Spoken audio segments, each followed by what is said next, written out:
Hello అండి, తెలుసుకో trader ఛానల్కి మీకు స్వాగతం. సో ఈ వీడియోలో మనం ఐవి ర్యాంక్ అలాగే ఐవి పర్సంటైల్ గురించి మాట్లాడుకోబోతున్నాం అనమాట. ఓకేనా. సో ఇంప్లాయిడ్ వోల్టాలిటీని కొలిచేందుకు మనకు ఈ టూల్స్ అనేవి యూజ్ అవుతాయి అన్నమాట. ఓకేనా. సో ఐవి ర్యాంక్ అంటే ఏంటి, ఐవి పర్సంటైల్ అంటే ఏంటి అనే దాని గురించి ఈ వీడియోలో కంప్లీట్గా ఇన్ డీటెయిల్గా మనం మాట్లాడుకోబోతున్నాం అనమాట. సో ఓకేనా. సో మీకు ముందుగా ఐవిని ఎక్కడ చూడాలి, సో ఈ ఐవి ర్యాంక్ని ఎక్కడ చూడాలి, ఐవి పర్సంటైల్ని ఎక్కడ చూడాలి అనే దాని గురించి నేను క్లియర్గా ఫస్ట్ ఎక్స్ప్లెయిన్ చేస్తాను.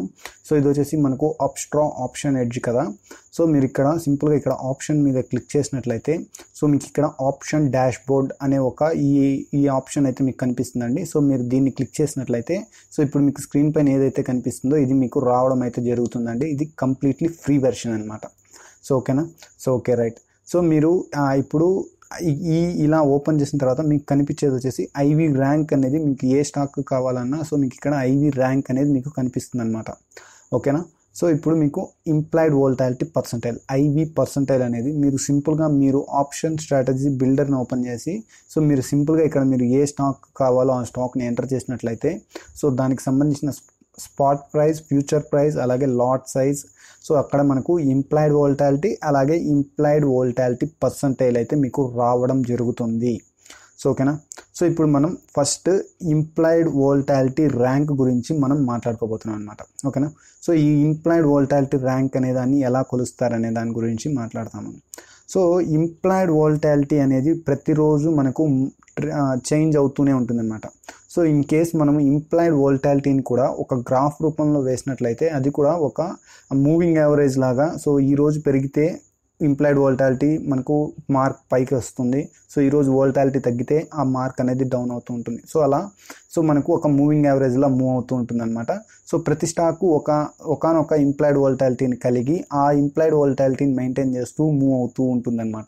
ఇన్ కేస్ ఏదైనా న్యూస్ వచ్చినట్లయితే సో ఆ ఇంప్లాయిడ్ వోల్టాలిటీ అనేది పెరుగుతుంది, లేకపోతే నార్మల్గా లోగా వెళ్తూ ఉంటుంది అనమాట. సో అలా దానికంటూ ఒక పాస్ట్ డేటాని కలిగి ఉంటుంది అనమాట. ప్రతి స్టాక్ కూడా ఇంప్లాయిడ్ వోల్టాలిటీ యొక్క పాస్ట్ డేటాని కలిగి ఉంటుంది అనమాట. సో ఓకేనా. సో ఇలా ఆ పాస్ట్ డేటానే మనము బేస్ చేసుకొని ఐవి ర్యాంక్ని కానీ ఐవి పర్సంటైల్ని కానీ మనము కొలుస్తామన్నమాట. ఓకేనా. సో ఇక్కడ మనము ఐవి ర్యాంక్ అన్నది 0 నుంచి 100% మధ్యలో మనకు ర్యాంక్ అనేది ఇవ్వడం జరుగుతుంది. ఓకేనా. సో మీరు ఇక్కడ చూసినట్లయితే ఇక్కడ నిఫ్టీకి మనకు 11.91 ఉంది కదా. సో అది దాని యొక్క ఐవి ర్యాంక్ అనమాట. ఓకేనా. సో ఈ ఐవి ర్యాంక్ని ఎలా కొలుస్తారు అంటే సో ప్రజెంట్ ఈ రోజు నుంచి లాస్ట్ 52 వీక్స్ హై ఎంత, 52 వీక్స్ లో ఎంత, ఇంప్లాయిడ్ వోల్టాలిటీ హై ఎంత, ఇంప్లాయిడ్ వోల్టాలిటీ లో ఎంత అనమాట. ఓకేనా. సో ఓకేనా, మళ్ళీ చెప్తున్నా వినండి. సో ఈ రోజు క్లోజ్ అయిపోయింది కదా నిఫ్టీ. సో ఈ రోజు వరకు మనకు ఇంప్లాయిడ్ వోల్టాలిటీ ఎంత ఉంది, సో ఈ రోజు నుంచి గత 52 వీక్స్లో ఇంప్లాయిడ్ వోల్టాలిటీ హై ఎంత, సో గత 52 వీక్స్లో ఇంప్లాయిడ్ వోల్టాలిటీ లో ఎంత అనే దాన్ని తీసుకొని సో ఇక్కడ ఇంప్లాయిడ్ వోల్టాలిటీ 52 వీక్ ఏదైతే ఉంటుందో ఆ లోకి 0%ని అలాగే 52 వీక్ హై ఏదైతే ఉంటుందో దానికి 100%ని యాడ్ చేసి ఆ రెండింటి మధ్య ఒక స్కేల్ని మనం పెట్టినట్లయితే సో అది ఒక ఐవి ర్యాంక్ స్కేల్గా మనకు యాక్ట్ అవుతుందన్నమాట. సో క్లియర్గా అర్థమైంది కదా. సో గత సంవత్సరంలో ఉండే ఇంప్లాయిడ్ వోల్టాలిటీ హైని, ఇంప్లాయిడ్ వోల్టాలిటీ లోని బేస్ చేసుకొని మనము ఆ రెండింటి మధ్య ఒక మెజర్మెంట్గా ఒక స్కేల్ని అయితే పెడతామన్నమాట. సో ఓకేనా.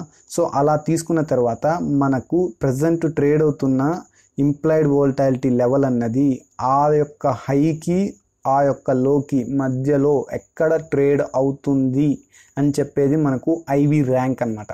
సో ఓకేనా. సో మీకు ఇక్కడ ఐవి ర్యాంక్ని ఎలా చూడాలో తెలిస్తే చాలండి. సో ఐవి ర్యాంక్ ఎలా వస్తుంది, ఐవి ర్యాంక్ ఫండమెంటల్స్ మీరు తెలుసుకున్నా తెలుసుకోకపోయినా మీకు పెద్ద యూజ్ ఉండదు. బట్ ఐవి ర్యాంక్ని యూజ్ చేసుకొని మనం ఏం అర్థం చేసుకోవాలనేది మీకు అర్థమైతే చాలండి. సో ఓకేనా. సో మీకు బేసిక్ అయితే ఇది చెప్పాను. సో ఓకేనా. సో ఈ ఐవి ర్యాంక్ని ఎలా అర్థం చేసుకోవాలి, ఐవి ర్యాంక్ని బేస్ చేసుకొని ఎలా ట్రేడ్ తీసుకోవాలనే దాని గురించి నేను so implied volatility percentile basic చెప్పిన తర్వాత మీకు చెప్తానండి. సో ఓకేనా. సో నెక్స్ట్ వచ్చేసి మనం ఇంప్లాయిడ్ వోల్టాలిటీ పర్సంటైల్ గురించి తీసుకుందాం అనమాట. సో ఓకేనా. సో ఇది కూడా same to same. So implied volatility ఉంది కదా. So present Nifty implied volatility ఎంత 20.91లో ఉంది కదా.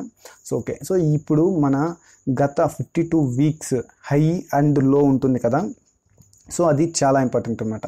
సో ఇక్కడ వచ్చేసి మనకు గత 52 వీక్స్ ఇంప్లాయిడ్ వోల్టాలిటీ టోటల్ని మనం క్యాలిక్యులేట్ చేసుకుంటాం అనమాట. సో ఇక్కడ ఐవి ర్యాంక్లో మనం హై అండ్ లోని క్యాలిక్యులేట్ చేసుకుంటాము. సో ఇక్కడ వచ్చేసి మనము టోటల్ వీక్ని క్యాలిక్యులేట్ చేసుకున్న తర్వాత సో ఇప్పుడు ట్రేడ్ అవుతున్న ఈ ఇంప్లాయిడ్ వోల్టాలిటీ అన్నది సో టోటల్ మన లాస్ట్ 52 వీక్స్ వరకు టోటల్ డేటా ఉంటుంది కదా. సో ఆ డేటాతో కంపేర్ చేస్తే ఇప్పుడు ట్రేడ్ అవుతున్న ప్రైస్ అనేది ఎంత పర్సెంట్ ఫాల్ అయ్యి సో ఒక యావరేజ్ లెవెల్లో ట్రేడ్ అవ్వడానికి ఛాన్స్ ఉంది ఇంప్లాయిడ్ వోల్టాలిటీ అని చెప్పేది మనకు ఐవి పర్సెంటైల్ అనమాట.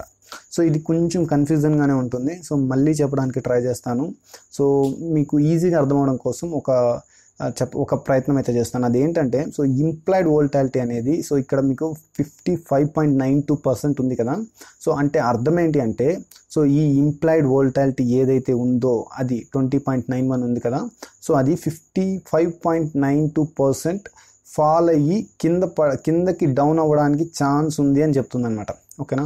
సో 20.91% కాదండి, 20.91 అనేది 55.92% కిందకి తగ్గి ఇంప్లాయిడ్ వోల్టాలిటీ ట్రేడ్ అయ్యే ఛాన్స్ ఉంది అని చెప్పేది మనకు ఐవి పర్సెంటైల్ అనమాట.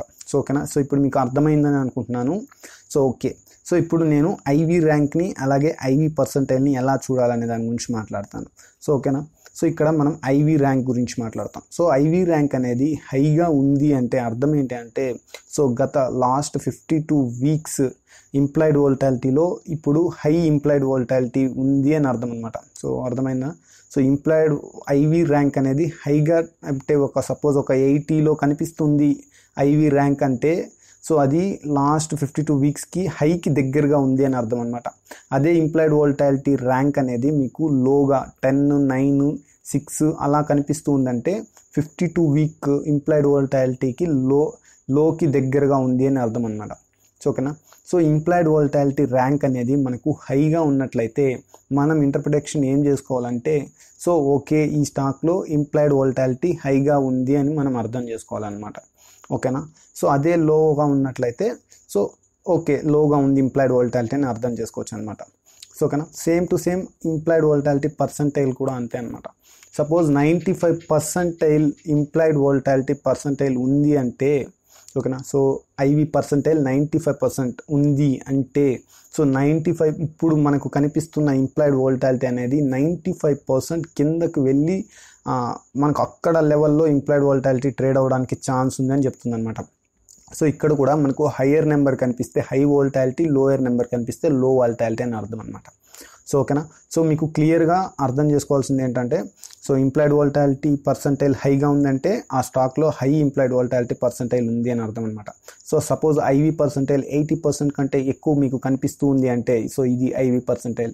సో 80% కంటే ఎక్కువ కనిపిస్తూ ఉంది అంటే సో ఆ స్టాక్లో ఎక్కువ ఇంప్లాయిడ్ వోల్టాలిటీని కలిగి ఉందని అర్థం చేసుకోవాల్సి ఉంటుంది. అలాగే ర్యాంక్ కూడా మనకు 50 కానీ 60 కానీ అలా ర్యాంక్ అనేది హైగా కనిపిస్తున్నట్లయితే సో మనకు అక్కడ హై ఇంప్లాయిడ్ వోల్టాలిటీని కలిగి ఉంది అని మనం అర్థం చేసుకోవాలన్నమాట. సో ఓకేనా. సో ఎప్పుడు కానీ హై ఇంప్లాయిడ్ వోల్టాలిటీ ఉంది అని మనకు అర్థమవుతుందో అప్పుడు మనం ఆప్షన్ని సెల్లింగ్ చేయడానికి ప్రిఫర్ చేయాలి. ఎందుకు అంటే ఆప్షన్ సెల్లింగ్ చేయడం ద్వారా మనకు ఇంప్లాయిడ్ వోల్టాలిటీ తగ్గితే బెనిఫిట్ ఉంటుంది. ఓకేనా. ఆప్షన్ బయ్యింగ్ ఎలాంటి టైంలో చేస్తారంటే సో ఇంప్లాయిడ్ వోల్టాలిటీ అనేది ఫుల్ తక్కువగా ఉన్నట్లు సో అనిపిస్తున్నట్లయితే ఇంప్లాయిడ్ వోల్టాలిటీ చాలా తక్కువగా ఉంది ఒక స్టాక్లో అన్నప్పుడు మనం ఆప్షన్ బయ్యింగ్ చేయాలన్నమాట. సో ఆప్షన్ బయ్యర్కి ఇంప్లాయిడ్ వోల్టాలిటీ పెరిగితే అతనికి ప్రీమియమ్స్ అయితే యాడ్ అవ్వడం జరుగుతుంది. ఆప్షన్ సెల్లర్కి ఇంప్లాయిడ్ వోల్టాలిటీ తగ్గితే అతనికి ప్రీమియం అనేది యాడ్ అవ్వడం జరుగుతుంది అనమాట.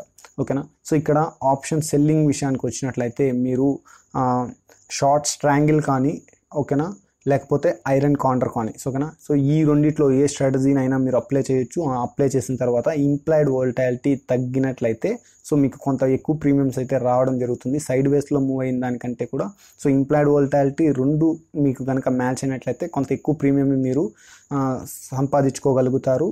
సో ఓకేనా. సో అలా కాకుండా ఇంప్లాయిడ్ వోల్టాలిటీ చాలా లోగా ఉన్నట్లయితే మీరు ఆప్షన్ బయింగ్ ప్రిఫర్ చేసినట్లయితే ఆ తర్వాత ఇంప్లాయిడ్ వోల్టాలిటీ పెరిగినట్లయితే మీరు ట్రేడ్ తీసుకున్న తర్వాత ఇంప్లాయిడ్ వోల్టాలిటీ పెరిగినట్లయితేనే మీకు బెనిఫిట్. ఓకేనా. సో క్లియర్గా అర్థమైంది కదా. సో ఎప్పుడైనా సరే హై వోల్టాలిటీ ఉన్నప్పుడు ఆప్షన్ సెల్లింగ్ని ప్రిఫర్ చేయాలి, లో ఇంప్లాయిడ్ వోల్టాలిటీ ఉన్నప్పుడు మనం ఆప్షన్ బయింగ్ని ప్రిఫర్ చేయాలి. సో ఆ పర్సంటేజ్ అనేది మనకు ఒక్కొక్కసారి మనకి ఇక్కడ 80%, 90%, 101%, 102% కనిపిస్తూ ఉంటుందన్నమాట. సో ఇంప్లాయిడ్ వోల్టాలిటీ అనేది, ఓకేనా. సో దాన్ని మనం ఐవి ర్యాంక్ రూపంలోను ఐవి పర్సంటైల్ రూపంలోను క్యాలిక్యులేట్ చేసుకొని తీసుకున్నట్లయితే సో దాని యొక్క స్వభావాన్ని మనం ఫిల్టర్ చేసి సో ప్రజెంట్ అది ఎంత లెవెల్లో ట్రేడ్ అవుతుందని మనము సో అది ఎంత ఇంప్లాయిడ్ వోల్టాలిటీని కలిగి ఉంది అని మనం మెజర్ చేసుకోవడం కోసం ఈ IV rank and IV percentile అయితే యూజ్ అవుతాయండి. సో హోప్ఫుల్లీ ఈ వీడియో అయితే మీకు నచ్చిందని అనుకుంటున్నాను. సో ఇలాంటి మంచి మంచి టాపిక్స్ని మీకు మరిన్ని కావాల్సినట్లయితే కింద కామెంట్ సెక్షన్లో కామెంట్ చేయడానికి అయితే ట్రై చేయండి. సో నేను వీటిని అయితే పిక్ చేస్తాను, ఓకేనా. సో ఇప్పుడు నేను చెప్పిన టాపిక్ కనుక మీకు నచ్చినట్లయితే సో ఛానల్ అయితే సబ్స్క్రైబ్ చేసుకోండి. సో ఈ వీడియో కనుక మీకు నచ్చినట్లయితే లైక్ చేయండి. థ్యాంక్ యూ అండి.